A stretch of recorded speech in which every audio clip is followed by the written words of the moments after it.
Welcome to another episode of Two Ales and Hockey Tales with Wally. And today I am so excited to have on a 33-year-old from Stratford, Ontario, Canada, 7th round draft pick of Calgary Flames. His hockey journey has taken him to Canada, the USA, Wales, Sweden, Italy, England, Slovakia, Hungary, and Gyergyoi HK of Romania. Another Sutherland Cup champion suited up for Team Italy. He returns to the shed after his inaugural trip, has amassed 622 penalty minutes or plays, and has also been the PIMS leader in the East Coast and 3 times in the Alps Hockey League.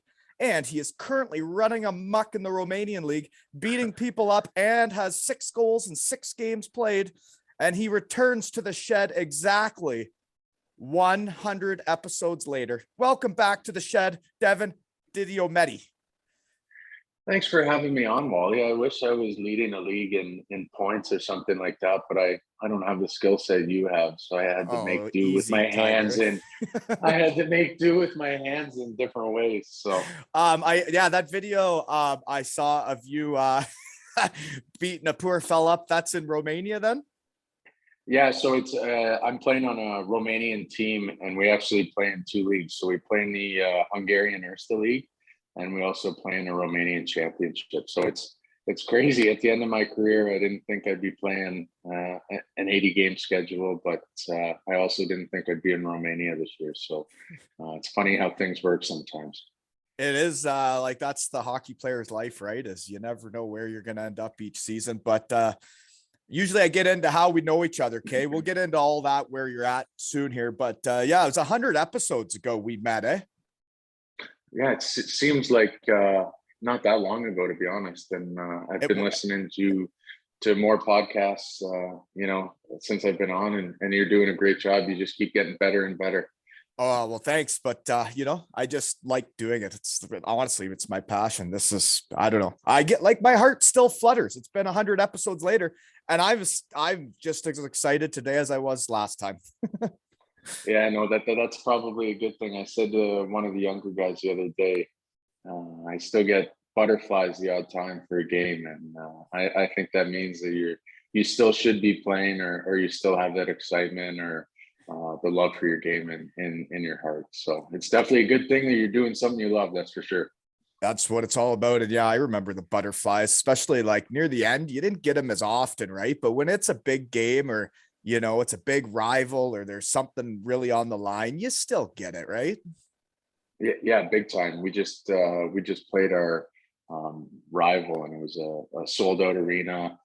You know how the European atmosphere is, the drums, the chants, all that stuff, and you can hear it before you go out of warm-ups. And having not played, in front of crowds with the COVID and stuff, it was like being in my rookie year again, palms sweating in the room, and it's a nice feeling to have again, especially at the end of my career.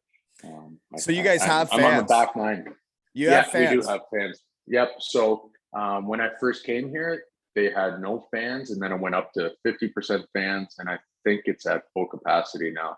I mean, it must be the arena we played in last game was full. So, well, my minor hockey just got paused. They call it shut down. I think it's an absolute joke. These kids, man, I showed up to our last game after they announced this, and hearing the boys in the room, just you could feel the energy in the room. And like, I'd stand just outside the room to hear if they were like getting prepared or whatever. But like these boys, when they show up, man, it's like, it's better than their birthday party every time they get to come to the rink. And for this government to take it away from them over this thing that like isn't killing anybody and is like a cold is absolutely absurd to me. I remember playing a game in Germany. I was in the fetal position one night, shitting, puking everywhere. My wife had to call the team, like, I think he might be dying. And I had some virus in Germany. This is 10 years ago now, right? But they didn't have an extra import. So guess what they do in the morning? They gave me an IV, and I played that night. So I don't get this. How sad I am for my team and my boys. I am furious right now. And I think it's absolutely ridiculous that people keep listening to these bullshit rules, because I think it's time to start living. I think we've talked about mental health for a decade now. But now when it's actually on the line, we don't do anything about it. Now, I don't get it, man. These kids have been through enough, and we have had no issues at hockey this year. It's absolutely absurd, and I'm so rattled. If you're sick, stay home. If you feel good, go play hockey. Be a kid. Be an adult. Do what you want. God damn it. Sorry. No, I agree with you. And being in Romania, there's not too many restrictions right now, so we're lucky in that way. And I definitely feel for the people in Canada, more specifically the ones in Ontario. And the shit I hear about Quebec too is outrageous too. And I have to come out to my shed to get this off my chest. I feel better. 100 episodes ago, I didn't feel as good as I do now because I got a lot of shit off my chest, and I can't hold this in, man. There you go. Yeah, no, it's how things are in Canada. Hockey's almost a culture. So when you start taking that away, especially from younger kids, mentally, I think it can wear on them a bit. And I guess we've been saying this for 2 years now. I mean, when's it going to stop? When's there going to be an end? And I just hope it ends soon, not to get into it politically too much. That's for sure. Well, I know you don't want to do that, and I don't want to do that either. All I would like to say to people is a lot of this has not made sense to me from the start. I like to think logically. I like things to make sense. If everyone could just please do me a favor and head on over to the Joe Rogan podcast, episode 1747, Dr. Peter McCullough. Just go into it with an open mind, folks, because I never understood any of this. And when I listen to that guy, things seem to really line up and make sense. But everybody, make your own decisions, in my opinion. Okay, sorry, moving on. No, not a problem. We always get deep when you come on. Remember last time? Yeah, it's deep. I'm pulling on your heartstrings. I just open you right up. Maybe I need to be your partner after I'm done. Hey, for sure, man. I need, you know what I need? I think I need like a sales guy, Get us some sponsors, get some money coming in. All right. And then you can be the guy that pods with me, we could be a team. Perfect. No, but seriously, I came out here to get stuff off my chest, and man, the last couple of days being around my team and those kids and seeing how much fun they're having, and then to think it's getting taken away on them. And like when I'm looking around, I'm like, nothing's unsafe here. This is total just to scare people more, give people more mental health issues, make people. I go to the grocery store around here, man. People are pale. They look absolutely miserable. But moving on, here we go. I'm on the wrong page because I was supposed to be at the end of the episode. Got carried away. So Romania, Shed's never been there. What's it like? It's different, that's for sure. The town I'm in, it's a super small town, maybe 30,000 people. It's a working class city, a lot of hardworking people. They love their hockey here. When there are no restrictions, the arena's full. It's a pretty rowdy crowd. It's the cheapest place I've ever been in the world. Like, you wouldn't believe the prices. It's like when we're growing up, like, go to the store and buy a 5-cent candy. Like a beer is less than a Canadian dollar. It's absolutely crazy. To be honest, I didn't know what to expect coming into it. And it's exceeded any expectations I've had. My teammates here are great. It's run super professional. Our ownership group's great. Coaching staff's great. So really, I have no complaints. Yeah, I mean, it's funny how it works in hockey sometimes. You go somewhere expecting it to be amazing, and it sometimes never fulfills what you have in your mind. And then other times you go somewhere and have no expectations, and it ends up being it ends up being more than you ever expected, or more than you could ever dream. So I think, having played for 13, 14 years now, I think no matter where you are, it doesn't really matter unless it's with the right group of guys, and all the guys in this locker room were really, really good guys. So I'm happy to be here for sure. Well, that's awesome. I really don't know much about that league, but where's all the travel in? So it's a Hungarian league mainly, but then you play in Romanian league too. So what's the levels like? The Romanian league, I mean, we played a team, I don't know, right before Christmas, and they were terrible. I mean, like a beer league team could have beat them.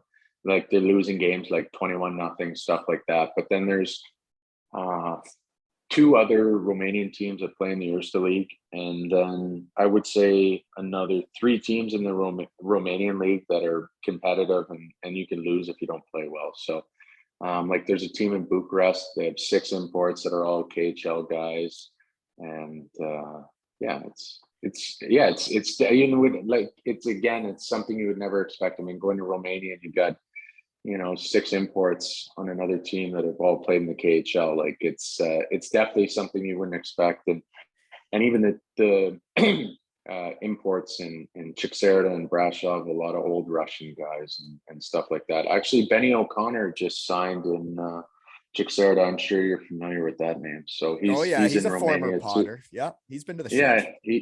he's in Romania as well. So maybe you'll have to get his input on what he thinks about Romania. Okay, well, I got a lot of questions about it. What's the Sure. food like? Food's pretty good. So actually, as a part of the setup here, they include 3 meals in your contract. So every morning we have a restaurant that's at the rink. Go there for breakfast, and then after practice we have like a soup, an entree, and then if you want to go back at night, they also serve a dinner. So it's nice not to have to cook, and I get to bring the little guy with me in Do the you get to morning to choose breakfast what you're usually. eating though? For breakfast, we get to choose, and then for lunch, it's usually a set menu along with dinner. So a lot of chicken, a lot of rice. You know how that stuff goes, Wally. I do, yeah. Oh yeah, a lot of chicken and pasta, red sauce, white sauce. Yeah, yeah, exactly. Not too much ice cream or cookies or anything like that. But it's definitely nice, being done after practice and not having to go home and cook. So So it's the standard uh, hockey food though. yeah, for the most part, they eat a lot of pork here. So there's a lot of pork, chicken, I would say, and more rice than pasta. I don't think our coach is too big on heavy carbs. So Okay. just safe to say I won't be eating chicken or rice all summer. I probably wouldn't have fit in well with him. Yeah, fair enough, dude. Like there's no ketchup or anything. We're not allowed ketchup or anything like that. So there's a couple guys that Steven get this. Dixon, shout out to him. He could never play on that team. He lives for ketchup. Really? Yeah, he lives for Yeah, it. there's a couple guys on our team that are bent out of shape without ketchup, but I don't know. That What other, doesn't bother can me you at all. have other sauces? Yeah, there's other condiments. I don't know the names. You Anything. probably get mustard, but no ketchup. This guy's a Yeah, punk. yeah, we get. I don't know what the others are. Like we had schnitzel today with rice and there was some sort of sauce with it, so it was good. Brown sauce, gravy-ish. No, it was like a white, like a white garlic sauce. Maybe I'm not sure what On a the schnitzel, chef eh? must. Yeah, I'm not sure what he mustered up, but it was pretty good. Sounds like he's experimenting with you guys. Yeah, I know one. I know one to complain though. Wally, a nice hot meal after practice. I don't have to cook. Life's good, you know. Sounds pretty simple, hey? And then Mm. so then you got the kids and you got the family over there, eh? So after Yeah, your lunch, you get to hang out, and so you're getting to soak it all up, eh? yeah, exactly. I mean, I think this will probably be my last year of hockey. So I came into it with the mindset that, I'm just going to kind of soak it up, soak everything I can up while I'm at the rink and while I'm here. And our coach I played for in Budapest when I was in the Erste League, and he's phenomenal. I mean, he lets me bring my little guy into the room. After practices, he lets him go on the ice and stuff like that. So it's That's really what been it's all kind of, about, man. yeah, it's been kind of surreal in that term, being able to have my little guy run around the room, playing hockey with the other kids or, wrestling with the other guys. It's a memory that for sure I'll have engraved in the back of my mind for the rest of my life. Whether he's old enough to remember or not, I'm not sure. So You're gonna get me all choked up. Um, um, I'm not, yeah. In Cardiff, I was the same way. I knew it was the end, and their memories you never forget. I tell you. no, I bet, and that's kind of why I have such an open mindset for this year. I came here to be more of a role player than anything. Took on less of a role. A third, fourth line guy that's going to crash and bang and kind of help the younger guys along and be a leader in the room. So, my role changed, but having said that, the way I go about my day, I would say I'm so much more positive and have so much more energy now, in a lesser role than I did when I was, a first line guy playing first line power play. It's almost like you never have a bad day when you're at the end of the line, when you know it's almost all over. It's I don't know. I think the last game I play this year, it's gonna pull on my heartstrings a little bit, that's for sure. Yeah, it sounds just like when I was in Cardiff. I remember at the time I was like, well, I wasn't getting much ice time when I got there. And I remember I was like a month or two into the season and I was sitting there going, well, I like, if this is it, like I'm getting my school, if this is my last year, I may as well have fun. I may as well enjoy this. Like, go to every corner of the locker room, talk to every guy on the team, know every single guy. And then when I went on the ice, I was like, well, if I feel like doing a spinaroonie, I'm going to do a spinaroonie. Want to put it between my legs? I'm going to do that too. And then I started having fun, and you play hockey better when you're having fun. And I tell you, you look healthy and happy right now. I don't remember what you looked like 100 episodes ago, but you don't look like you're in quarantine anymore. No, that's for sure. I think I was probably about 20 pounds heavier the last time we talked. You look Trained fantastic. or Jesus. worked out. Thanks a lot, Wally. I appreciate and it. you even got gussied up for the shed tonight. I like it. Gelled hair, collared shirt, jeepers. The laundry at the DiDiomete house is full right now, so we got to do laundry, and I'm into my section of collared shirts. So a couple of guys at the rink this morning asked me why I was dressed up so fancy. I just said, just trying to be professional, boys. That's all it is. Absolutely. I love it. You're probably the best dressed person in the shed so far. Perfect. I'll take it.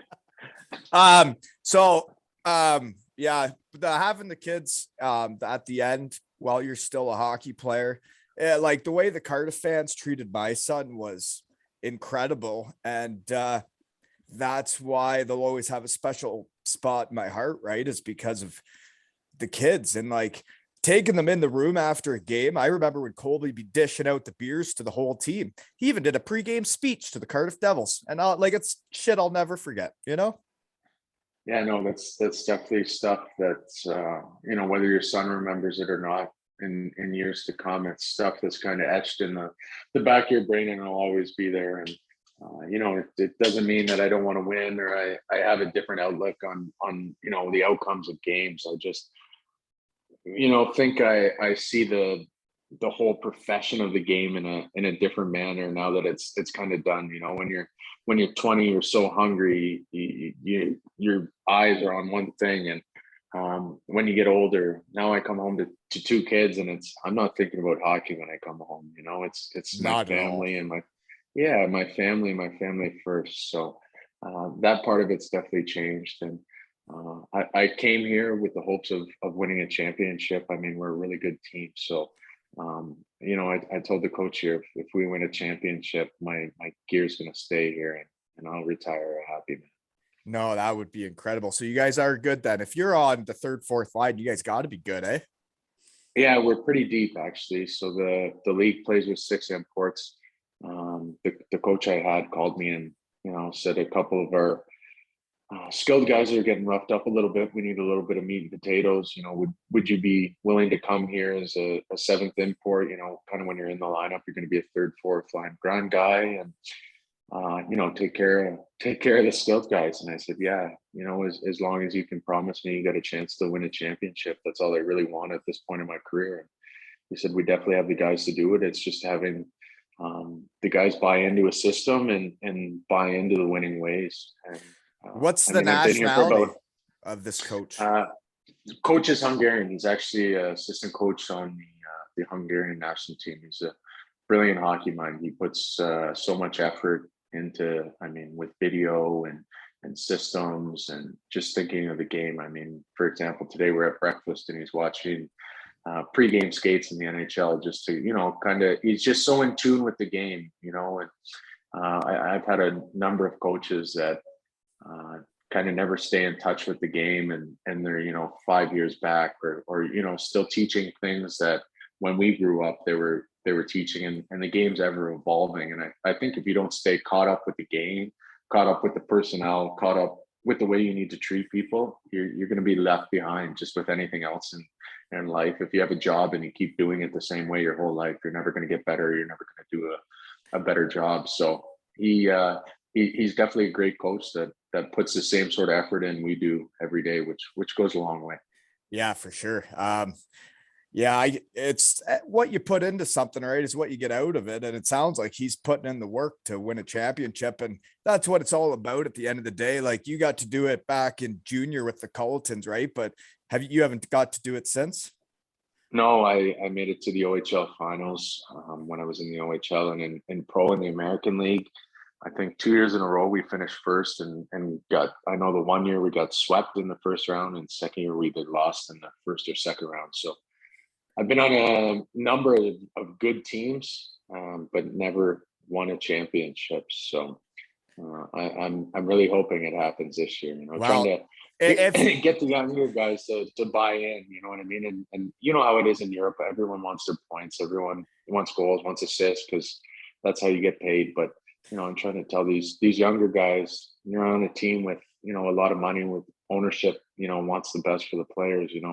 You buy into a system and do what the coach wants, you're going to get paid here. There's no need to go anywhere else. So. Well, the thing for me is, like you say, looking back on the sport later on, like the teams I was on that won championships or went to finals, everybody got a job that wanted a job the next year. The teams that underachieve or that cheat on the offense to get points, you can be the top scorer on a shitty team all you want, but it doesn't get contracts. People don't want to bring you places because people want winners, and winning is what it's about. It's not about your goals and assists. And there was a good 4 years in Bietigheim. Like, when I got there, nobody gave a shit about points, and we won a championship. And then our team sucked, and I got worse at it too by the end, because I knew we weren't winning anything. So I started worrying about myself and cheating a little bit. And that is the European way. But like, to win championships, yeah, you got everybody buy in and just be a family, be a team, right? Yeah, no, I 100% agree with you. I think in North America, that mentality is a little bit different, just because there's such a surplus of players. I mean, if you're in the American League, they can go down to the East Coast League, get guys. If you're in the NHL, they can go to the American League guys and get guys. And there's so many players that can fill so many different roles. And when you're in Europe, the surplus of players isn't what it is in North America. I mean, if you want to fire an import, you got to go find a new import. Half the time they don't even know what type of a player he is, other than based off his elite prospect stats. And it's kind of that's how it was, right? About. That's how it was. And the coaches nowadays, they've done video. They know who they're getting. They know what role they're going to play, right? Yeah, exactly. So everything's evolving, and I can understand some of these younger guys that want to get points, and I understand all of it. And like you said, I've been on teams where I know we're not going to win a championship, and I've been on teams where I know I'm not even going to make playoffs. And I mean, if there's a puck at the blue line, I'm up at the red line sometimes, and that's not the way you win hockey games. That's not the way you win championships. Well, right, and that's what snowballs, right? And that's why the teams that struggle get worse, and the teams that are doing well get better, because they're together. But like my U11 team that just got shut down. Hey, that's the way it goes, Wally. You'll be back at it in no time. I hope. I hope for the kids. No kidding. Sure. Back to school and hockey. That's your sports, just let the kids be kids. That's what we're looking for here, eh? Anyways, moving on. So then where are we? I don't even know. So Budapest. Did we talk about that last time? I can't re-listen to an episode that long ago. I'm not sure if we touched on it or not, but what an unbelievable city. You asked what travel was like in this league. So we do go to Budapest like once a month, usually for between 6 to 10 days. So again, our coach is amazing. He lets my wife, let me travel with my wife and children. So they come to Budapest with you? Yeah, not on the team bus, to get a flight and then get an Airbnb. He lets me stay with them or at the hotel. It doesn't matter. As long as I'm at the rink when I need to be at the rink, and professional in that aspect. So it's great for my wife and children. You get like a 10-day break once a month where you're able to go to Budapest, and enjoy what I think is one of the best cities in Europe. I mean, I don't know if you've ever been before, but No, I haven't. I've heard about it. oh man, as far as cities go, other than Barcelona, I don't think I've ever been to a better city. So Barcelona and Prague were right up there for me. yeah, so I think Barcelona, or sorry, Budapest is kind of like a Prague on steroids, like just a bigger, better, maybe not as clean, maybe not as well upkept in some areas, but it's awesome. I love it. Huh. Yeah, there's some wild spots like Barcelona where there's a beach, a beautiful beach, but then there's also like a really cool city. Yeah, no, and if Budapest had sun all year round, you wear shorts all year round, I'd probably say Budapest, but in my older age, I'm a sucker for the sun. So I do love the Mediterranean sun. And Looks like you still got the body for it too, eh? Must be the light carbs. I don't know. I don't know what it is. I'm afraid to take off my shirt though. I'm like a grizzly bear now with all my hair, like the 30s. Oh, the hair happens, buddy. The hair happens. Man, there's no stopping that shit. Not on my back, but Jesus Christ, I'm like a grizzly bear up front. Like, is that right, eh? Like I'm wearing a t-shirt under any shirt I got.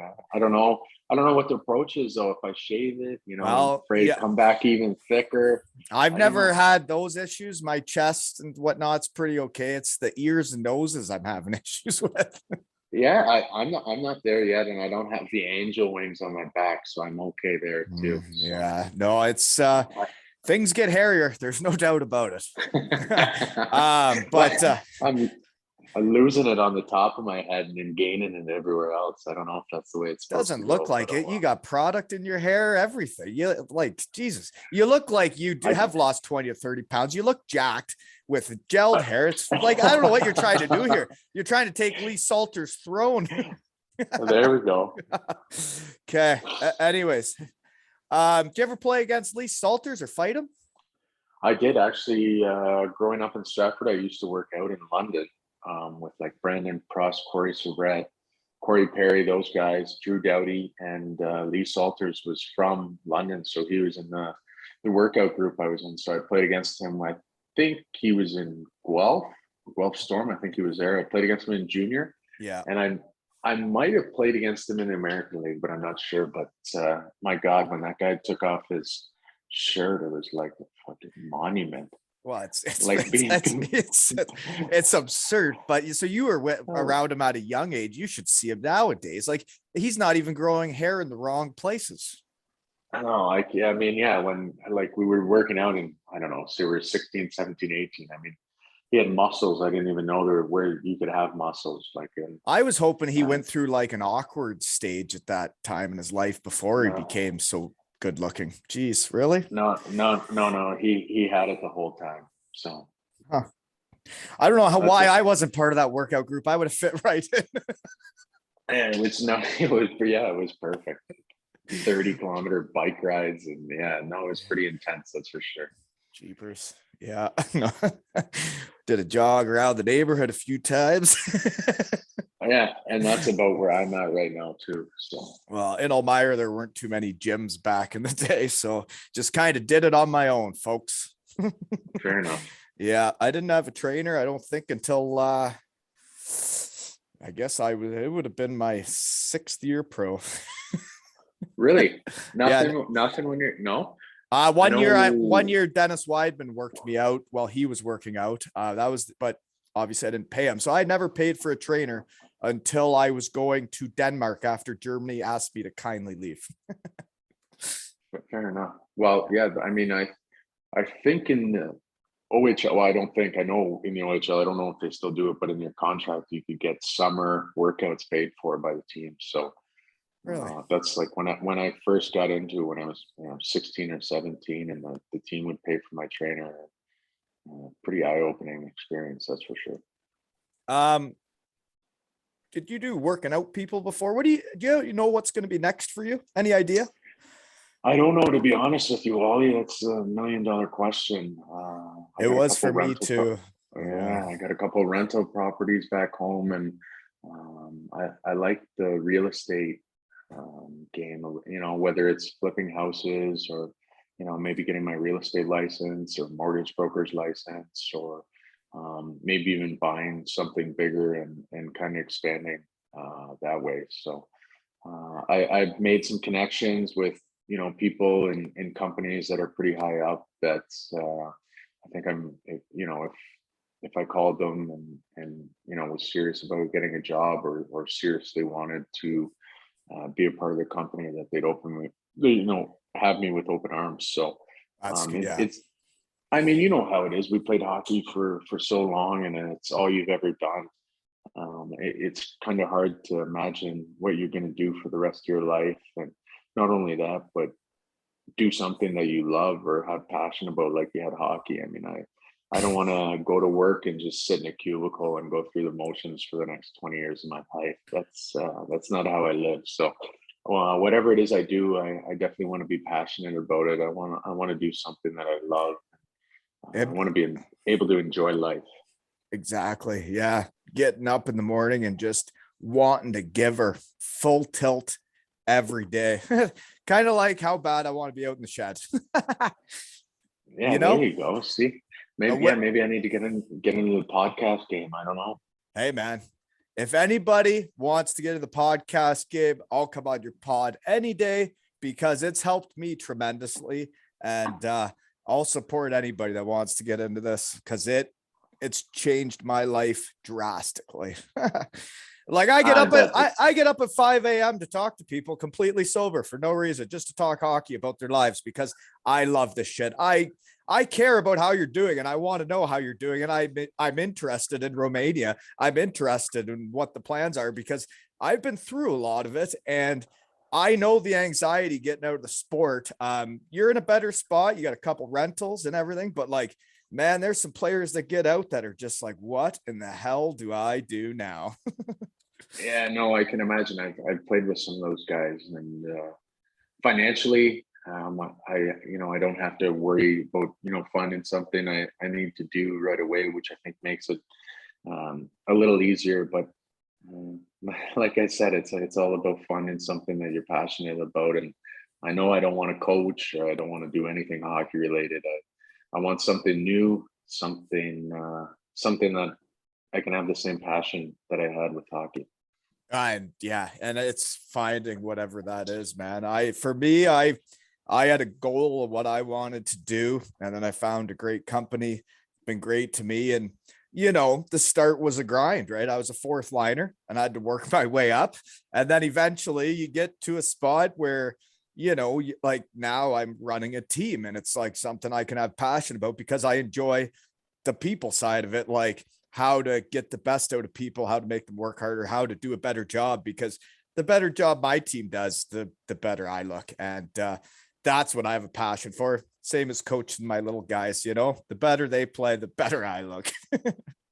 No doubt. And I'm sure, I mean, I shouldn't speak for you, but I'm sure a lot of those qualities that you have in your work came from hockey and being a part of the team. I mean, I know there's schooling and that you put the work in at Western Michigan, but I think there's so many lessons that players learn through playing. And like you just said, you started out on the fourth line, and then a hockey analogy, and kind of work your way up. And it's a lot of people in life don't know what it takes to the hard work you have to put in to get to where you want to be. And I think hockey kind of gives us those lessons and teaches us to be, not only better hockey players, but better people away from. Well, and like the way you put it, like you went there knowing what role you were going to play, and you show up to work to help the younger guys, to teach them how to be pros. And you're playing the role they asked you to play. But if they asked you to play first line, second line, you do that. And that's what we learn, right? You learn what the assistant coach is and how to speak to him. You learn how to talk to the head coach. You know who the boss is. You know where you stand in the organization. But the thing that I find hockey players do the most is we figure out problems together, right? You go for a power play. It doesn't work. You go back to the bench and you're like, well, what did you see? Where should you go? What should we do now? Because we got to adjust, because that was brutal. It's the same in the real world. And you have relationships. It's like, for me, everybody that was my line mate was like usually my best friend on the team, because I knew that was very important to success, right? And if I'm going to help you, you help me. And that's in the business world, in the real world, that you're right. There's not a lot of people that get that. Just help everybody, just help them with whatever. And the answers are out there. You just got to ask around. Yeah, it's that team mentality and all we've learned. So Yeah, no, who and would you're going to have do known great. how thanks, Wally. I appreciate it. I hope so. Okay, so you didn't start in Romania though, eh? You started in Italy. And I saw some pictures there on Instagram. My goodness, it looked like a spot. Oh man, it's incredible. So it was a new team this year that went into the Alps League. It's called Merano, Italy. So it was in northern Italy.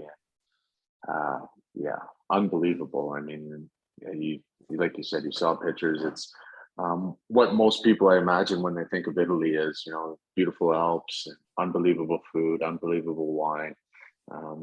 In terms of the hockey, it just myself and the management and the coach, we were on 3 different pages. And I started looking around probably a month before I came here. I wasn't happy. And like I said to you before, it's probably my last season playing. So, and you can't be unhappier last year. Like, yeah, exactly. So it was best that I left the team, not only for myself, but for them. And it didn't work out. There's no hard feelings between them or between They got, I think they signed Nikolai Gyergyoi. You remember him after I left? So I was gonna. I mean that they I looked at their upgraded. roster, right, and it said he had played like not as many games. So I was wondering if that's who they replaced you for. But Yeah, he was the 4th overall pick to Columbus, like right around when I went there, right, for training camp. yeah. No, he's like, he was a really high end NHL talent for a long time. So I left, and I think 2 or 3 weeks later, he went there. But So so do you do all this yourself? You said you were looking around a month into it. Like, are you doing this yourself? yeah, I did. Like the older I got in my career, the more I found agents, or I shouldn't say every agent, but agents I've been dealing with. It's just easier for me to do it. You know how it is. The longer you play, the more connections you have, whether it's through old coaches or through old teammates or whatever the case. So this coach I had in Budapest, we got along really well, and messaged him, and kind of slow talk. Are you happy? Blah blah blah. No, I'm not that happy, and it ended up working out. I also spoke to another team in Denmark, and then a couple other Italian teams, but. I think going somewhere where the coach, his philosophy, the culture, it means a lot. Like when I went to Italy, I hadn't even spoke to my coach before I went there. I didn't even know the guy's name, and like I think it's one yeah, thing. Yeah, you gotta have Like a relationship with the guy. Yeah, one thing for. I don't really agree with management signing players without your head coach being in Buy-in. on it. Yeah. Yeah. So like that's the first time in my career where I was signed by management and not like recruitment of the coach. So that was definitely different for me. And I got there and coaches, well, what type of player are you? And it's like You don't I'm know. 13. Yeah. I'm 13 years into this. Like I shouldn't have to tell you what type of player I am, or where you want me to play or what you want me to do. And it was just a little snowball at the start, and it just kind of kept going down the hill and getting bigger and bigger. And you know how the analogy goes, by the time the snowball's that big, there's no stopping it. And it was just one bad situation after the other. And Well, it's good you got yeah. you got happy. You got out of there and you got to a spot you're happy, right? Yeah, no, and like I said at the start of the podcast, I would have never in a million years imagined that I would have been in Romania to finish off my career, or whether I play another year or whatever. But here I am, and I'm definitely happier than I was in Italy. The scenery is definitely not the same, but life at the rink and with the guys, it's I got a smile on my face every day, and that's all that matters. And you got a lot of time with your kids, right? Other than the Yeah. playing in two 2 leagues. Yeah, no, it's crazy. Like I'm 33. I don't know how many pro games I've played, but my body can't handle an 80-game season. That's for sure. Like, No, fuck, man, I'm hitting guys running around, and my shoulders feel like been crushed. And I was going to talk to you about that because I think how each guy plays hockey and also takes care of himself off the ice, but mainly how they play hockey determines how long they can last. Obviously, it matters how good you are too, whether or not you keep getting contracts. But like the way you played, like your body's not going to last till you're 37. oh, no chance. We got another guy on our team that's the exact same age as me. He's the leading scorer on my team. I think it was yesterday. I stepped on the ice and said, Orbs, like, does your body hurt as much as mine does every day? And he just started laughing. I was like, oh fuck, I'm getting way too old for this. Like it's I can remember being 20 years old in the American League and fighting 2-3 times a game, or 5 times in a week, and you don't feel anything on Monday. I fought once, I don't know, say 3 weeks ago. My hand was sore for a week. My head was sore for a week. It's like, holy smokes. Oh man, yeah, I got really sore too. I'm still really sore all the time. Yeah, and I had two hip surgeries when I was younger, like 23, 24, and I try to take care of that as much as I can. And I can feel my hips giving away on me. So I definitely don't have too much shelf life left. That's for sure. I can tell you for sure I won't make it to 37. I maybe have this year and 1 year after, but Wow, you gotta get it all out of your system, because even if you do, like, even if your body gives up like mine did when the knee went, like, it's still hard to when you want to still do it, right? yeah, no, I can totally imagine that. And for me, it was more the game was taken from me with COVID. I didn't go back because my wife was pregnant and we had a young family, and with all the stuff that was going on in the world, it just didn't seem like it was the right thing for my family. And obviously, they come before hockey, so. Being able to play again after having a year off, it kind of brought a whole new light to the situation where I can come to the rink and smile. And I said to one of the younger guys the other day, he's like, you don't care about like goals, you don't care about you're so happy when other people score. I said, man, it's like being on your deathbed and it's coming to an end. Like you just got to soak it all up and be happy for everything around you, and be grateful for the experiences you have. So I wish I maybe would have had that attitude or that look on hockey when I was a little bit younger, or how knowing how to carry myself. The way I carried myself at 33 is a lot different than the Oh, way I carried myself at 20. But having said that, there's a lot of things I did in my early 20s that a lot of other people didn't get to do, and I don't regret any of that. That's for sure. well, it's when you say stuff like that, it's like the way I started in Beatingheim and the way they loved me, and then the way I kind of carried myself, and like, I wasn't a strong enough leader at that age in my life, and they were basically putting like it on me at that point at like 24, 25, 26 years old. Like, this is your spot, and I wasn't the leader they needed. And but then you get older and wiser, and you learn from your mistakes, and like, and then by the time I got to Cardiff, I was the same as you are now, man. I just wanted to win. I wanted to have fun every day. I wanted everybody at the rink to have fun. I wanted there to be no cliques, because I'd been on team where there were cliques, and it just ruins a team. And I was like, I am going to spend as much time as I can with every single guy on this team and be friends with everybody, because like, this is near the end, right? And the relationships you get out of it is wild. Yeah, it's funny how it all kind of comes full circle, and you kind of touched on it there. You learn from your mistakes. There's a lot of things I did in my early 20s that I couldn't even imagine doing now. So being able to learn from that to help me better myself as a person now, and not only better myself, but better myself in the room for the younger guys around me, or the other players around me. Because I mean, the player I was when I was 20 isn't the same player I am when I'm 33.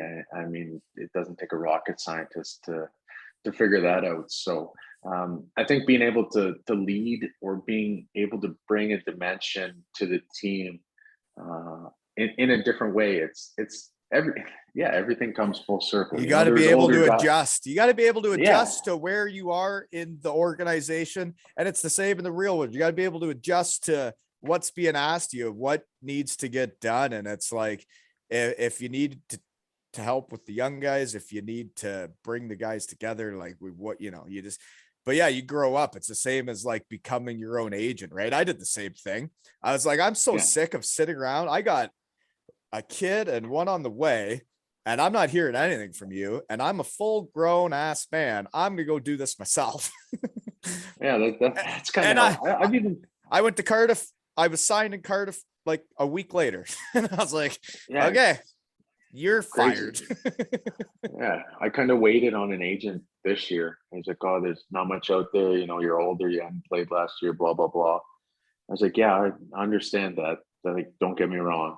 And then like I started to message some people on my own, and 2 weeks later, I had like 2 or 3 contract offers, and I messaged the guy. I was like, what the fuck? Just put a little bit of effort in, and that part of me, in terms of wanting to stay in the game, I think if there was one thing that I did do to stay in the game, it'd be a player agent, and being able to actually put the work in to represent players. I wouldn't want to be an NHL agent or anything like that, but more like a second chance agency where you provide, a service, almost like, all the big dogs go to the one agent or a couple of different agencies, and then after your shelf life's done in the NHL or the KHL or whatever, you kind of, just go down the totem pole and kind of be there for those guys to help them getting jobs. Because I mean, there's still a lot of money to be made in terms of what you can make. Yeah, you're not making millions upon millions of dollars, but in terms of the real world and how hard people have to make in terms of the real world, yeah, and how hard people have to work to make ends meet and make a good living. I mean, we're getting paid to play a job or to play a sport, and we're being compensated very well for it. So yeah, I think like I've thought about doing that, but then at the same time, it's almost like when you're done, you want to be done. And having played on as many teams as I have a lot of connections. There's a lot of guys I've played with that are in management roles now. There's a lot of teams I've been on where I still keep in touch with management, coaches, etc. So I don't know. It's something I've thought about as well. And, we'll see. No, I know. And it's all interesting what you decide to end up doing. And I'm curious, but if you guys win the championship, we are totally finding time for the shed during the celebrations. Okay. Yeah, we got to go live for sure. Oh yeah. Wow. These are all pretty much live. You just have to download them first, but I don't know how to do the live thing, but we could do it. We'll figure. Yeah, I'm not sure either. I'm not too if the shed can savvy. if the shed can be on the ice for some championships this season, whether it's Deeds, whether it's anybody else, if we get the shed on the ice for some championships this season, that'd be pretty cool. But you got it, buddy. We got some other stuff to talk about here still yet. Okay. Hit me, Wally. It's been 100 episodes, man. So I've had a few people on since you. George Brothers, episode 57. They came up. Did you listen to that one? Yeah. Of course I did. I've listened to Simsy both times as well. Everybody's listened to that one. Jesus, that guy is running amok in my league. I saw you. I can't remember if I saw it on Instagram, Twitter, whatever it was, but I saw you were bringing back on. I was going to write you and say, bring me and Simsy on at the same time. But we can definitely do that, buddy. There's so many ideas in my brain right now. Like there's so many different ways I can take the shed, and I'd love to have you two on. And then there's another guy, Stefan Meyer, that like I have you two guys on, and I had my perception of Simsy and who he was and what I had heard. And then I have him on, and like, he supports me. He has a great chat with me. And then I have you on, who seems like just an absolute dandy. And everybody from Stratford tells me the same thing. Stefan Meyer comes on, who's just a dandy. And you guys are both saying great things about Simsy. And I'm like, yeah, no, I'm seeing the same thing. Like, I don't know. Who's on his team, who's been on his team. He has their back, right? Always, man. And I was kind of the same as you. I played in Cardiff like you, and you know how the rivalry is with Sheffield, and you're kind of taught to be hate, David Sims. And this was in my younger days, and I said some stuff on Twitter and get all over him, calling him fat, telling him to lay off the KFC, doesn't know anything about hockey, blah blah blah. You know how that goes. But when I signed in Sheffield there for that 5-game tryout, not tryout, 5-game contract. I mean, he was the first guy that opened his arms to me. I mean, he's such a loyal man, and what he's done for British hockey, the people in the UK should be happy. Like he does an incredible job. I mean, Promoting the game. Yeah, he's the Don Cherry of the UK. I mean, hate him, love him, don't care. It doesn't matter what he does, how loyal he is to his team. I think he's a great man. I can't speak highly enough of David, and he's called me about former players, former coaches, and I'm always more than happy to give him the time of day. And I know we had our indifferences and all that stuff, but that's the way it goes in hockey. You play against a guy, you hate him on the ice, you want to kill him, you fight him, punch his brains in, and a year or two later, you're sitting beside him in the locker room and having beers with him. So that part of the game's funny and interesting in its own way too. Well, that's what's so interesting about the shed to me, right? Because I have guys on that I didn't know, right? Like, and we battled and we gave her, and then you come on and you're like, yeah, no, we get along. Yeah. But the way I think Simsy is kind of similar to me in this way is that when you're on my team, you're on my team, you're on my family. Like everybody that listens to this is part of the family. Like everybody's on the shed team, but like as soon as you're not, then you're not. Right. Yeah, I kind of had the same mentality, especially with the role I played. If you're on my team, I'd do anything for you. And if you were traded or, re-signed somewhere else, away from the rink, everything was fine. But if you did something to my teammates, while we were on the ice, or I thought you did something unjust, it was no holds bar. And, that part of the game is so special in itself that I can fight a guy that I can go have a beer with after, and there's nothing but respect. And it's just like in rugby in Wales. I think that's why we'll get along with the Welsh so much, is like the rugby vibe of you go out, you battle, you give her everything you got, then you go have a beer after. And that's what it was like when I was in Cardiff. We'd have beers with guys on the other teams out in the big blue tent in the lobby. It was fun. You have a battle, you give her, and then you go have a beer. Yeah, I think I like that part about the UK too. I might have had one too many beers while I was there, but the that aspect of the game is pretty cool to be able to have beers with guys on the other team, or get to know guys that you played against with in North America, and kind of building friendships or stuff like that. That just made me think of something actually, because everybody in the UK was English. What's it like in Romania? You know what? There's more English here than there was in Italy, which completely surprised me. Really? Yeah, it's crazy. I don't know if they're taught in school or how they become so good at it. But where I was in northern Italy, it was a lot of German and Italian. It was probably a 50-50 split. And then when I came here, there was a lot more English than there. Is somebody here? Do we got a guest? The little guy's here. Luca, you want to come here, buddy? Luca? Yeah. Luca's his name. What's up, buddy? How old's Luca? Luca's going to be 3 in a couple weeks, next week. Can you say hi? Hi, buddy. Is it bedtime? Yeah. Are you going to go skating in the morning? Yeah, he's going skating in the morning. And are you coming for breakfast? Oh, you better go get some rest then, okay? Free breakfast buddy. And pregame skate. That's nice. Yeah, not bad at all, right? I wish I had that when I was 3 years old. No kidding. Jeez, I wish we could go to the rink now. I might have been a better skater than I am now, that's for sure.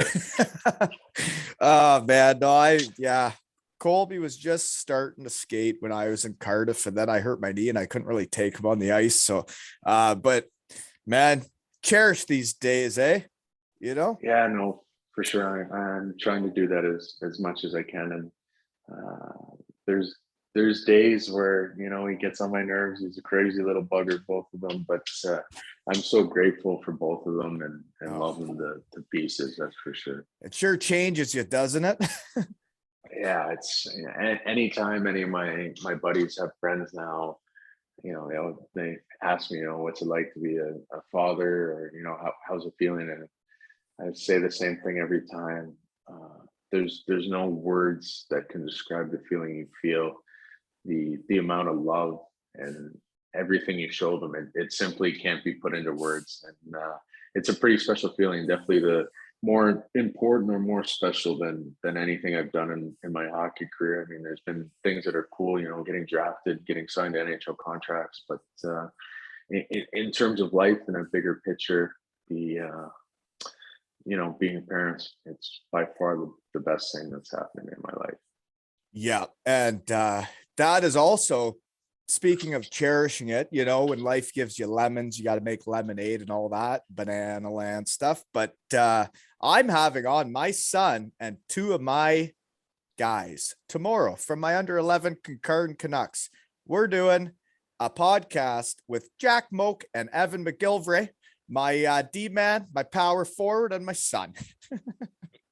And awesome. I think it's sure a memory they'll fun. never forget, right? They'll remember this forever, I think. I think for sure. I mean, they'll be listening. I think all kids when they're 11 have iPhones anyway, so all their buddies.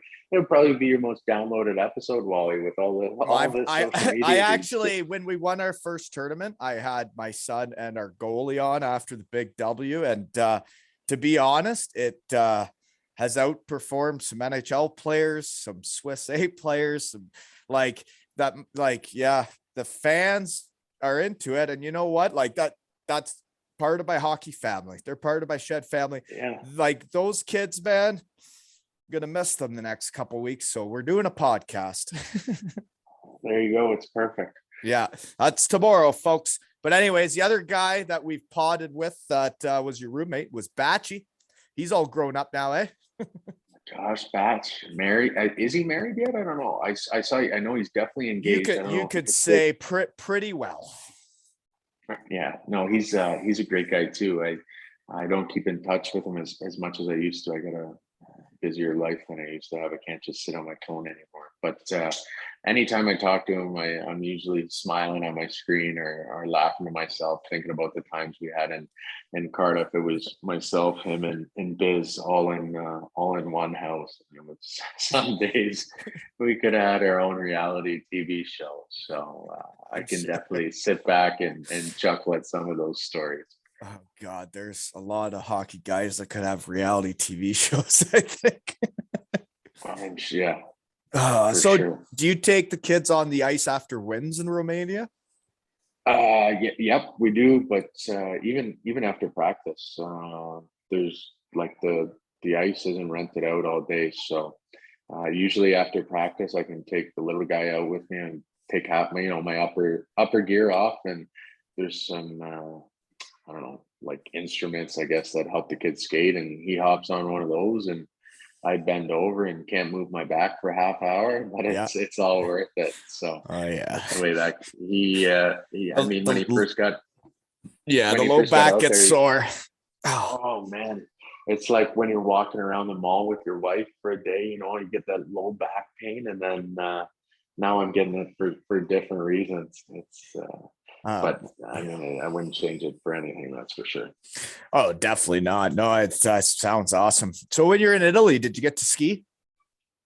I didn't get to ski because it hadn't snowed yet, but previously when I played in that league, my wife and I were there for I think a year and a half before we had, maybe even 2 years before we had a child. So when it was just the two of us, we'd get to ski the Alps all the time. It was pretty awesome. I mean, wake up in the morning, we had a ski lift, probably a 3-minute walk from our house. So put on our ski boots, all our ski stuff, head up the lift and ski all day.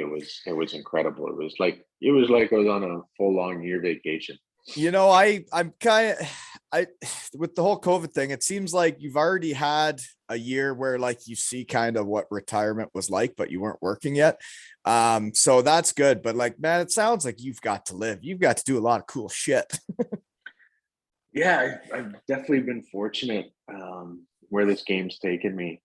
Starting out at a young age, I was, fortunate enough to be signed an NHL contract and have a legitimate chance to play in the NHL. It never worked out, and I've been lucky enough to play in some really good leagues in Europe and some leagues that aren't as good, but maybe your life experience and the memories you build are Just as equal to, valuable. or yeah, exactly. So looking back on my career, if I was a little kid and said, would you play here, I would have said no. I want to play in the NHL. I want to play in the NHL. Being where I'm at today, I can be happy with all I've accomplished. I mean, I've been lucky enough to play on a national team. Yeah, I was in Canada, but to be a part of the Italian national team was pretty cool. And just all the experiences. It's kind of like everything flashes before your eyes. When you're at the end, I'll catch myself daydreaming some days at the rink, and hear the young guys talking after a Sunday when we have a Sunday and a Monday off, and Tuesday they're in the room talking, telling stories and what they got up to. And it's like I don't even hear words anymore when it comes to a certain point. And I just daydream and think like, oh my God, I was that guy, and that part of it makes me feel like a 20-year-old all over again. And then when I'm off the ice, I feel like a 45-year-old. So it sets right back into reality. It's man, you're bringing me right back to that last couple of years in Cardiff, man. Like talking to there's a couple single guys on the team at that point, and they were enjoying Cardiff and having a time. And I, married with kids, and it's just fun to hear stories sometimes. It's just fun to hear what guys get up to away from the rink. And it was awesome. Like you soak up every minute and you want to talk to everybody and get to know about them, right? Because I don't know, man. I've hardly left Bruce County in like 5-6 years now. So it's just weird. Like you go from doing all this shit, traveling the world, to literally just setting up shop. Yeah, no, and you said it previously. Last year without playing, it was kind of a taste of retirement for me, and kind of a sour taste in my mouth, more because I wanted to continue to play. So And I you were couldn't playing really well at that point, man. You were on a yeah, run. yeah. I not to pump my own tires, but I was probably at the peak for my confidence and being able to score and being a player I wanted to be in Europe. And then everything stops. You don't do anything for a year. Guys play for a year. It's a year off is a long time, especially when you're 32, now 33. So getting back into it definitely wasn't as easy as I thought it was going to be.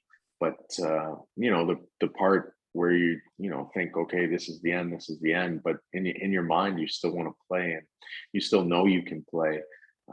It was tough for me because I couldn't actively pursue a profession or a job that I wanted to be in, because You didn't know I what knew was next. yeah, Yeah. exactly. I mean, come August or July, if I had a contract, I knew that I would go leave. So I mean, you put your word on the line to tell someone you want to work for them, and then 2 months later you're gone. It's not really a good thing to do, or not something that I wanted to do. So it was definitely a tough year in terms of that stuff. But having said that, it was a year I got to be around my boys, watch them grow, and be around my family, which was awesome.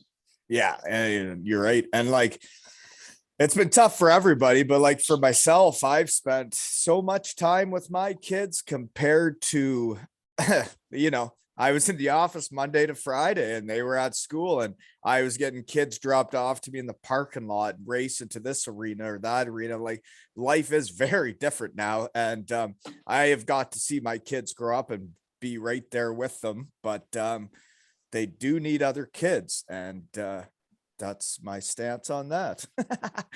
Anyways, I think that's a pretty fair statement. yeah, and I think they need to get out of the house and get exercise, just like adults. People need exercise. It makes them healthier, makes them feel better, and they don't look so pale when I see them at the grocery store and angry. They don't look so angry. Okay, this is one we definitely looked over last podcast in the shed when I I would say I was quite young at this. I was my 14th episode, right? The research team was hot. We went through your career and totally left out that you played for a country. I did. So my father's family has Italian heritage. My grandma and grandpa were born there. They lived there. Hence the last name. hence the last name. Yeah. So growing up, my father, only spoke to my grandparents in Italian. Every Sunday you have the big Italian feast, all the typical Italian stuff when people think of Italian families. So when did they move over? When did they move over?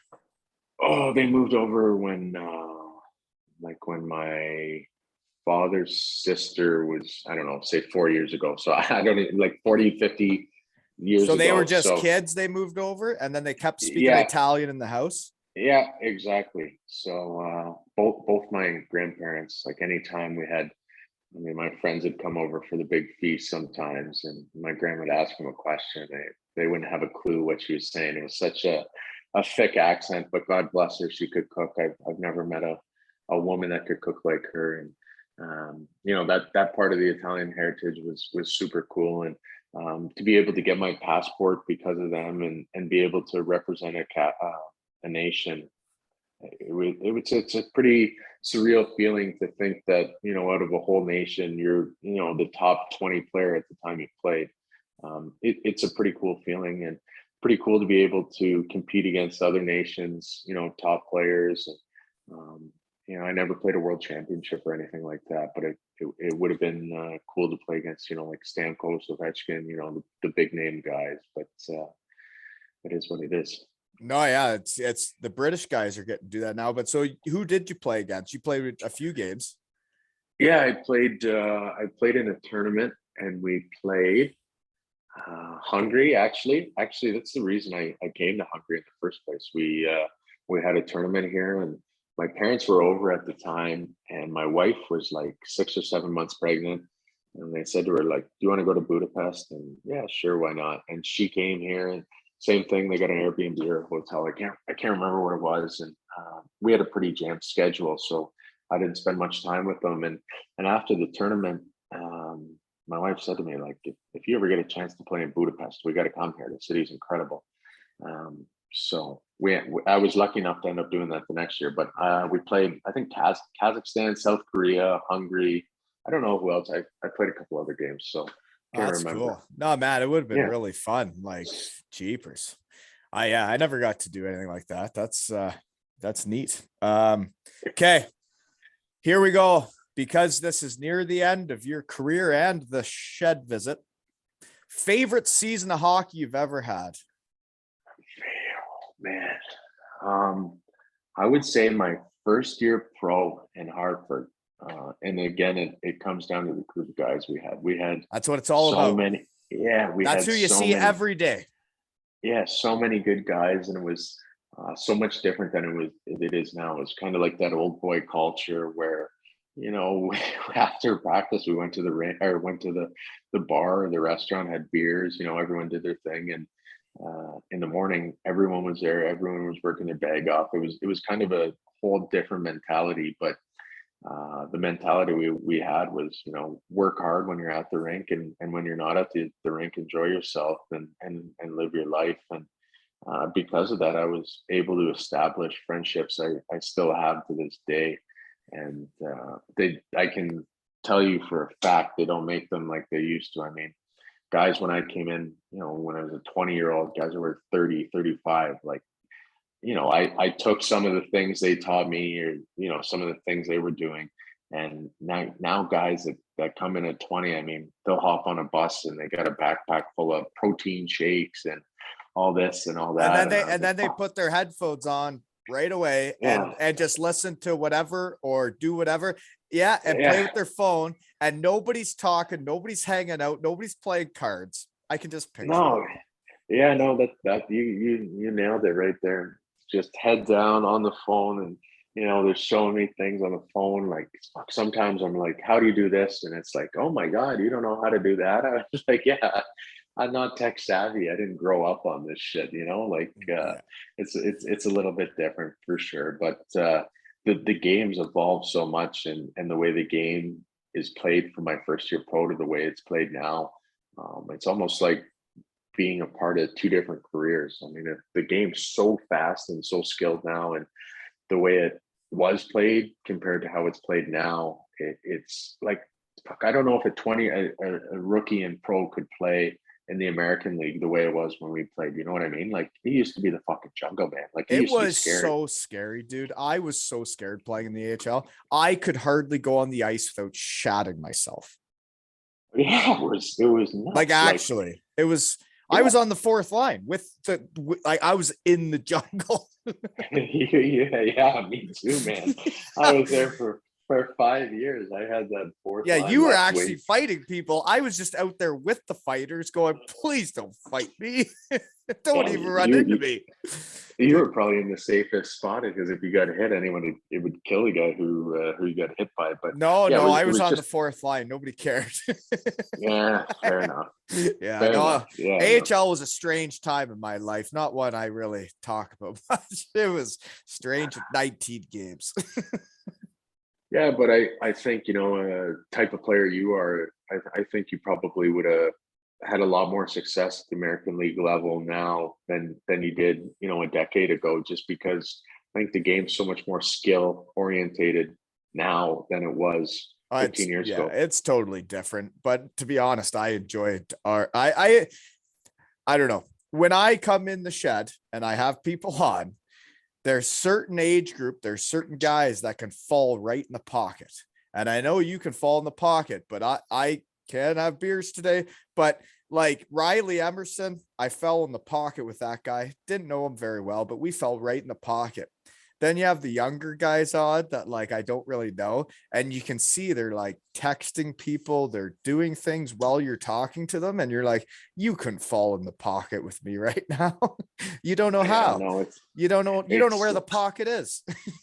yeah, I honestly believe that coaches nowadays have to manage the players more than they have to teach the game. I mean, a lot of these young guys are so fragile, and they don't really want to put the work in to be on that first power play unit. They kind of want to just be given that first power play unit, and Because they're the that way we good. came, yeah, exactly. But the way we came up, if you were a rookie, like, you had to be absolutely amazing to be a first or second line player. You were usually on the third or fourth line, and you're usually grinding it out whether you wanted to or not. So that part of it, though, I'm actually fortunate that I went through it to be able to know that if you work for something, you can achieve it, or have it happen. So that part of it's nice. No, definitely. Okay. Best place. You've lived in a lot of countries. Who had the best food? Best food. There was a restaurant called Beppe Cello in Cortina, Italy. Okay. It had the best pasta I've ever had in my life. Are we talking what are we doing? Alforno's, tortellinis, No, ravioli. Like ravioli. cheese. I think it was 5 cheese ravioli, like stuffed perfectly. Like, I'm talking melt in your mouth good, Wally. What's the Like, sauce? it was like a homemade marinara sauce. Wash it down with some nice red wine. Like, Little bread my on the God. side. Yeah. Oh, Fresh yeah, well, bread. you gotta have a full loaf of bread just to go along with the meal, because it's Italy. Well, especially once you start dipping it in balsamic and vinegar, little salt, pepper. Yeah. Good God, you go through a couple loaves. Oh yeah. Get a full loaf, get a bottle of olive oil, bottle of balsamic, a little Parmesan cheese, and just dip. Yeah. Good God, you're talking dirty yeah. again, Deej. You're talking dirty. That's only our second time in the shed. You can't do that. I know. I'll start behaving. I'm sorry. Okay, so that was in Cortina. Cortina, yeah. Yeah, well, I could see you going with the Italian food, with the heritage, makes sense. Yeah. I gotta stay true. Fun fact, I make pasta like from scratch with the kids. I can do that. Really? I have those skills. I can do that. Wow, good for you. Yeah.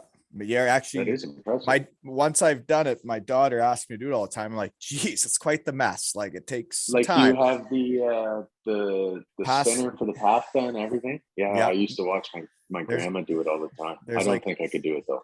there's 3 settings. Yeah. No. Well, you just got to get in the right mind frame and just know that you're into cooking for the next hour or two and just enjoy the experience. Open up some red wine and mix some eggs, flour, So yeah, and I can some white remember salt, watching my and grandma then do you this. just you roll it all out, and then you put it through the machine. The machine flattens it out, right? Makes it Yeah, thinner you and got to like thinner, spin it. Yeah, and then you yeah, put yeah. it through that, and then that flattens it out, and then once it's flat enough, then you put it through with the thing that turns it into either strips, stripes, or whatever, right? That what size Yeah, of it's noodle like you want. spaghetti fettuccine, or I don't know what the other thing is, but That's yeah, right. no, Yeah, yeah, and then you make a I little know. sauce to go with it. Yeah, maybe I'm. You know what?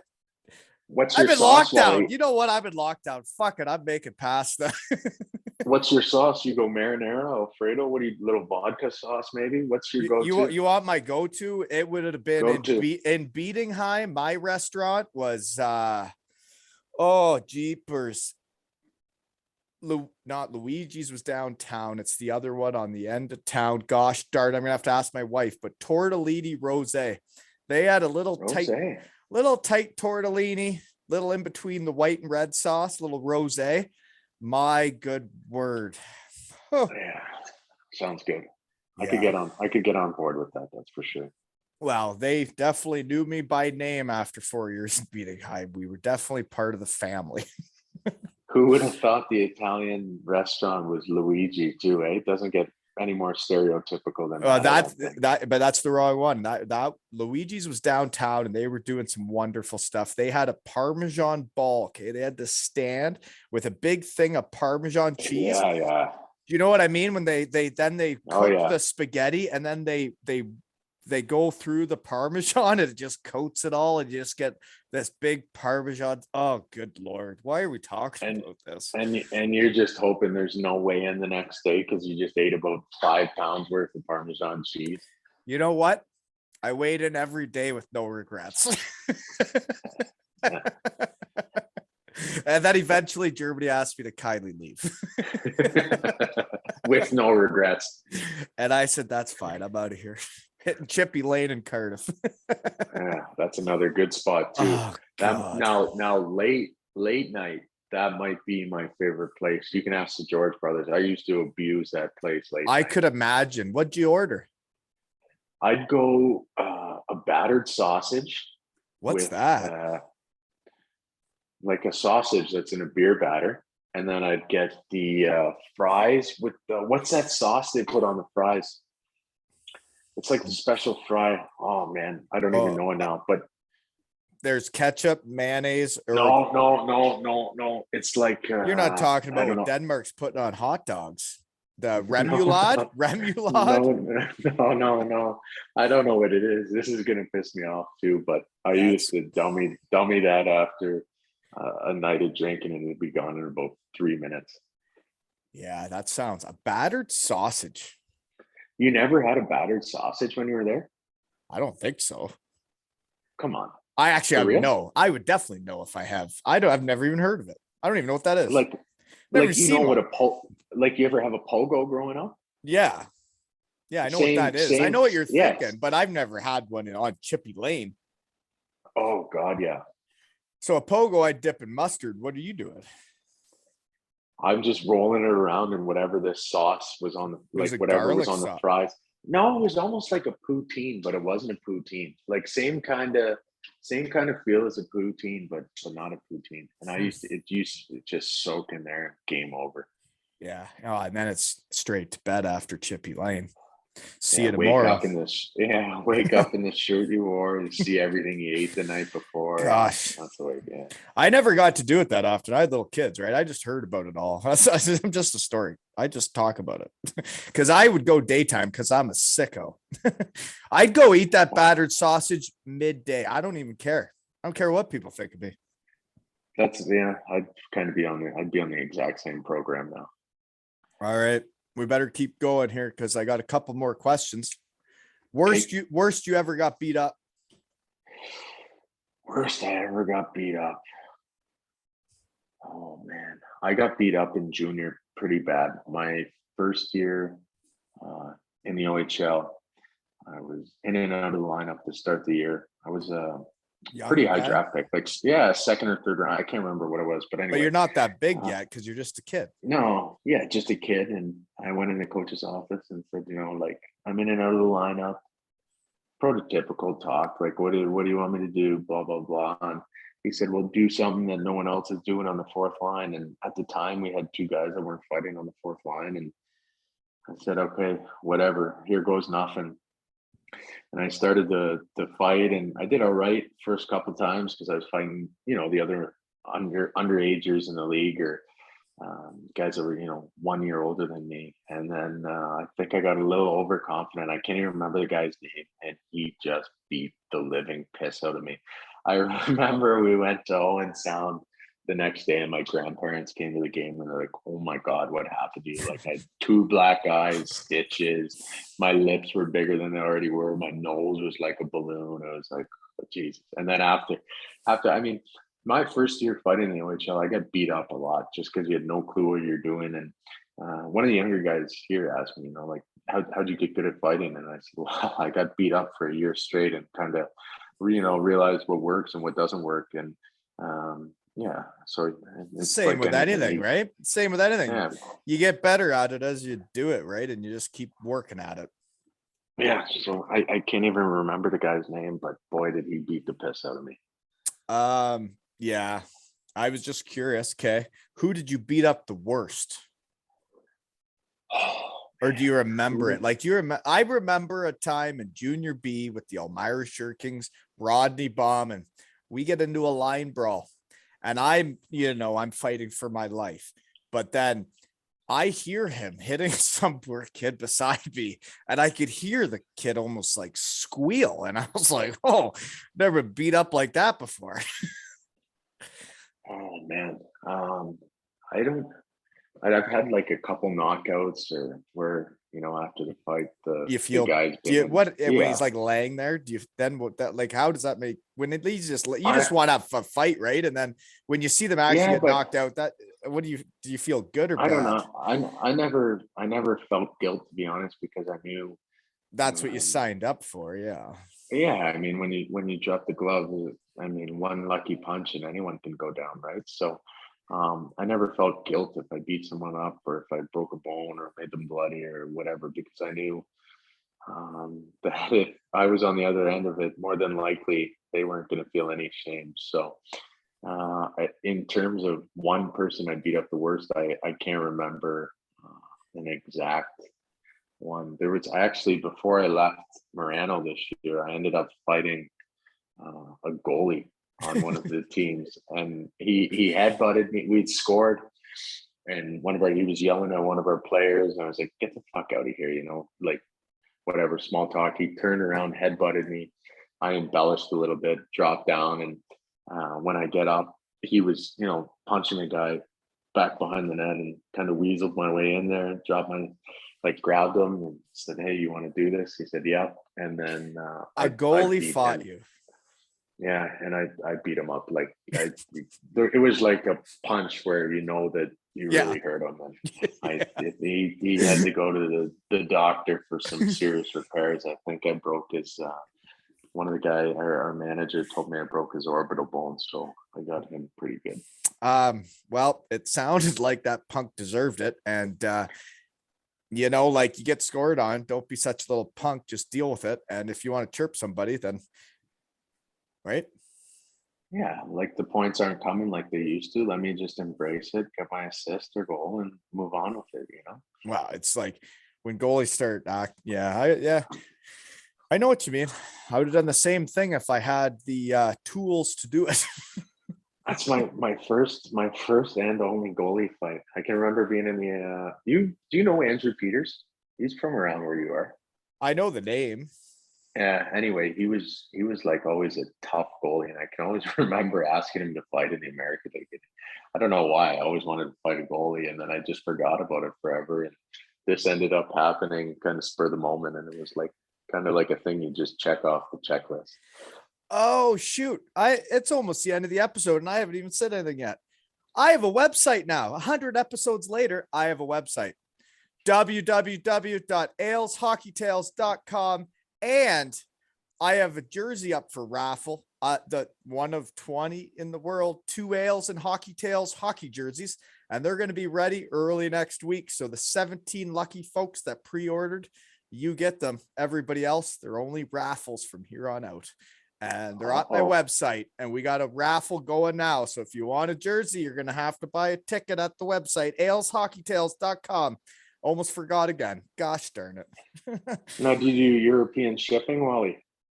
Oh yeah, that'll be part. If I make enough, it just pays for the shipping. Yeah, but eventually we'll hopefully be able to make them over there, right? Like these new t-shirts. We're going to make t-shirts over there and here, and then we don't have to pay for shipping. There you go. Get some hats going too. Everyone likes a baseball cap. You should get a hat going. I can't. Dude, you got it on the website? I don't yet. I got a couple up there though, but there's only 2 left. The rest are supposed to be coming. And that, but like, yeah, you think I got to sell them on the website, eh? But then I got to pay shipping each individually. That's a lot. I don't know the logistics of how that stuff works. No, it's too much. It's too much global stuff here. I need to figure out the hubs, because this is getting confusing. Outsource it. There's got to be somewhere in Cardiff that someone that can. Oh, that's what we're doing with the jerseys or the hats. Like I just send them there and then they disperse from there. Yeah, that's perfect. Creating hubs. All volunteers. Get the ball caps up on the website. Maybe some toques too, some winter gear for inside the arena. It is getting cold in the shed. I could use a hoodie because I'm not even supporting the pod right now. Hoodie, toques, everything. Maybe what are those koozies? What are they called? Koozies? Keep your beer cold. Summertime koozie. Oh God, the whole thing. Maybe it's a coffee thermos. Like the world's your oyster right now, Wally. I disagree. I'm just trying to move the products I have coming in, and actually so far it's been all right. But it's pretty funny, and it's because guys like you make the time for me, and it's like the hockey world. Like I don't know. It's just there's certain guys I want to talk to, and then there's some guys in the hockey world that I don't want to talk to that bad, I get it. Yeah.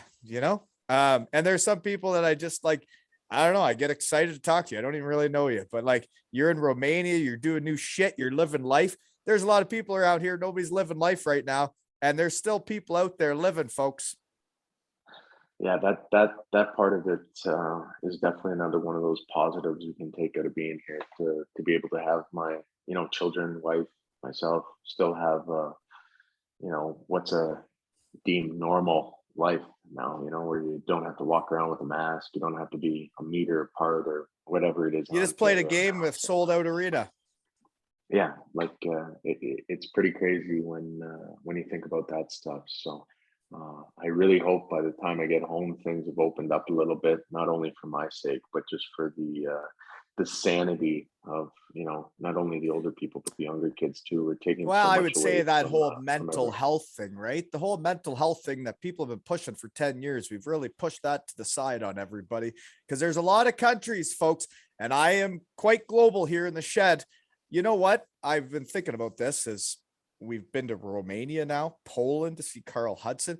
I had made a list after I was done hockey of the countries I had gone to. I'm like, geez, that's really cool. I got to I think it was 21 maybe or something. And I'm like, wow, that's really cool. I got to 21. And now that the shed's a thing, dude, I want to go everywhere. You gotta start checking them off. Yeah. Yeah. We got to have a map up behind it, with a pin of where all with the pins. Yeah. We got a pin in Romania now, folks. There you go. But anyways, you got anything else for me before we shut? Actually, I was going to go on a rant, but I better stop, eh? It's up to you. You want to rant? Let loose, buddy. Whatever you need to do. I just, there's a lot of countries in the world that are doing things differently. Okay. And my whole thought on this whole thing is I think logically, I never understood what was going on in the world. I didn't get it. I'm like, Germany is making people be double vaxxed. UK is making people be double vax. Canada is. And I'm like, if everybody's doing this, it must be what's best for humanity. It must be what's best for the human people. And then you realize that YouTube, Twitter, all these different platforms take down anything against anything. So you are only hearing one side of the story. After a game, you're only hearing the coach's side. You're not hearing the player side. You're not hearing anything else. Well, Joe Rogan and Spotify have found a way to get this stuff out there, what's actually going on. And when that episode 1747, folks, I've sat in my shed for a couple of years now trying to figure this shit out, and nothing made sense. The rules, the shit I'm following, nothing. That guy came on and started talking, and I'm like, I was walking my dog and my bones were shaking, and I'm like, oh my God. And the same time, Ontario is shutting everything down. If you try and vaccinate my children to play minor hockey, if you try and force us to keep getting vaccinated, do all this stuff, I wasn't all against the vaccine. I thought it was what was best. You guys better start listening to people. You better start waking up, because you go to the US and then you cross the border. This was the most bizarre thing I've ever seen in my life. I went to the US, Deeds. We were scared for 2 years. We never went there. We never saw our in-laws for 2 years because we're scared. We're totally scared shitless. We finally say enough's enough. We got to go. We go. They say you got to have a test. I'm like, all right. So you got to have the test 72 hours. We get the test the next morning as soon as we cross the border. We get a test. Says you're negative. No shit. Haven't done anything in 2 years. We did hit every arcade. We hit every ball pit. We hit everywhere. We get to the border and they say, you got a negative test. And I'm like, oh yeah, from 3 days ago before I just just had a time. And they're like, okay, well, you got a negative test. And then they say, so are you vaccinated? I'm like, well, yeah, I had to coach minor hockey. Yeah, I'm vaccinated. And they're like, okay, well then go ahead. Fair game. Do whatever you want in Canada.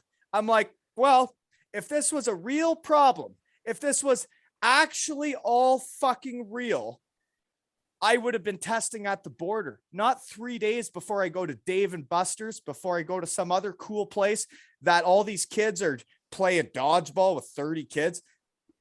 Vaccinated people can give it to unvaccinated people, and unvaccinated people give it to vaccinated people. Vaccinated people are getting hospitalized and are dying. But you're telling me I got to vaccinate my kid to play minor hockey when it doesn't affect him and it doesn't hurt him? The only thing it does is hurt him. There's science out there now, folks. Look it up. Fuck. Anyways, I'm having my team on tomorrow. But seriously, listen to the episode, open mind. You know what? If I lose a bunch of listeners today, I'm sorry. I never started this to have listeners. I just want you people to make informed decisions of what you're doing with your children, because I care about every one of them, because you're part of my shed family. So listen to these fucking doctors with an open mind and realize that maybe you haven't been getting both sides of the story, because none of it made sense until it made sense. That's all I got to say. Fair enough, Wally. Good rant, buddy. Sorry, really buddy. Good rant. Sorry, that's part of your episode. I didn't mean to. No, I don't care at all. Whatever you got to do, Wally. It's your show. I no, it's just like, I don't know. I've been neutral. I never said anything about nothing, but then I see all this stuff and I'm like, well, it doesn't make sense. I like things to make sense in my life. If like I said in my old man's episode, like, I want to know the lighter in the back seat works. So I'm going to plug it in and I'm going to put it on my finger to see if it's hot. And man, that test going to Michigan made me realize that test meant absolutely nothing other than that somebody got paid for it. Fair enough. No, it's, I mean, I try not to.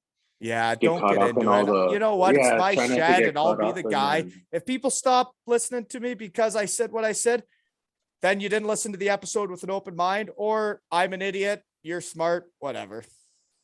No, I'm I'm same as you. Will try to be as open-minded as I can, and like you, it's hard for me to wrap my brain around some things. Just that, I mean, we've been in this pandemic for close to 2 years, and it seems like in Ontario, and instead of things getting better, they keep getting worse and worse. So, And obviously in the back of my mind, they make decisions for us, right? Like it is.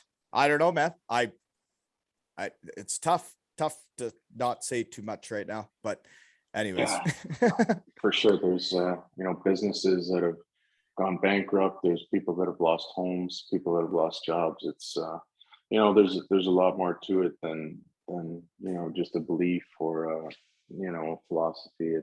It's people's livelihoods getting changed, and that's the part that I don't like. So Yeah. get vaccinated, don't get vaccinated. Do whatever you want. Do whatever you want.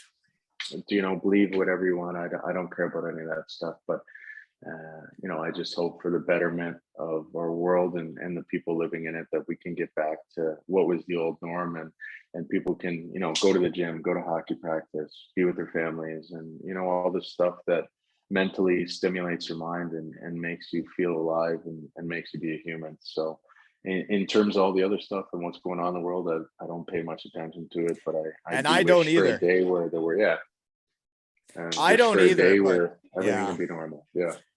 It's the same for me, man. And I don't try to talk about this, and I try not. Everybody can do whatever they want. I literally don't care. You drive around with a mask on. I don't care. By yourself. Do whatever you want. Whatever makes you feel comfortable, do that.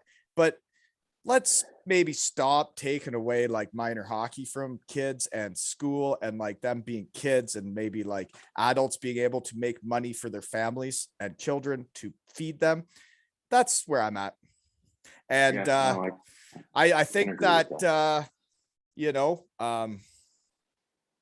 that's, and I'm sorry, folks. I didn't mean to. Sometimes I get wound. Right? You don't got to apologize, Wally. It's your show. I got to apologize for all the people that are going to disagree with anything, but like, I literally don't know what I'm talking about. Don't listen to me, right? I don't know. I've never known. I've been sitting in my shed just saying, you know what? I want to have fun talking to my friends on a podcast. That's all I want to do. I want to talk to you guys. I want to talk about hockey. But like, this other stuff is happening, and it's affecting a lot of people's lives. And I just hope everybody can hear, like, the people that say anything against one side, they get shut down real quick. So I just hope you listen to some of the best doctors in the world and what they're saying, and make wise decisions instead of just following the mandates. I don't think they're laws. What are my mandates? Anyways, moving on. That's it. I'm done. I'm sorry. I'm sorry. No, okay. But seriously, enjoy every second of this. Like every second you got the rest of the season, man, with your kids. And you know what? Score some goals, beat some people up, win a championship, and you'll be back there next year. I guess if you win the championship, you won't bother. If I can still walk, maybe I'll be back. And you might have to wheel me in on a wheelchair to get me to play. Who knows? We'll see how my body feels at the end of the year. But it's like I've said throughout the episode, being around these younger guys and kind of mentoring them and having a different role, it definitely makes my brain and my mind feel a lot younger than I feel on the ice. That's for sure. Brings the zest back for the game, man. You're having fun again. Yeah, screaming in warm-ups, happy to be on the ice, wind blowing in your face. Yeah, the type of stuff you don't get in the everyday world that people that never played, probably will never understand. I totally get it, man. The thing I'll never forget was when it was over was listening to the national anthem before it started. That was, I'd see like a Leafs game and they'd start playing the national anthem, and you see the players sitting there getting ready for war, and you're like, never gonna feel that again. Yeah. No, there's definitely going to be a lot of feelings that I don't think you can get in the real world from hockey, but no, you can get them in your shed though. yeah, maybe I gotta expand my shed back home, do a little renovation when I get home, and get going on my shed game. Yeah, it can help, man. It can help mentally, everything. But no, seriously, man, good luck. And I hope I'm on the ice or wherever, like before the parade, whenever you can fit in time for the shed after you guys win the championship, let me know, because I'm ready to hit Romania again. Wally, you got my word. If we win a championship, you can see it all. There'll be no filter. I'll give the fans what they want. Here we go. And again, everybody, sorry for the rant. I just want everybody to be informed. And I just, not many people have a platform, and I have had no feelings either way. I still don't. I think everybody should do whatever they want. And I still think that should be the world, right? Right on, Wally. And this has been another episode of Zero Ales and Hockey Tales with Deeds and Wally.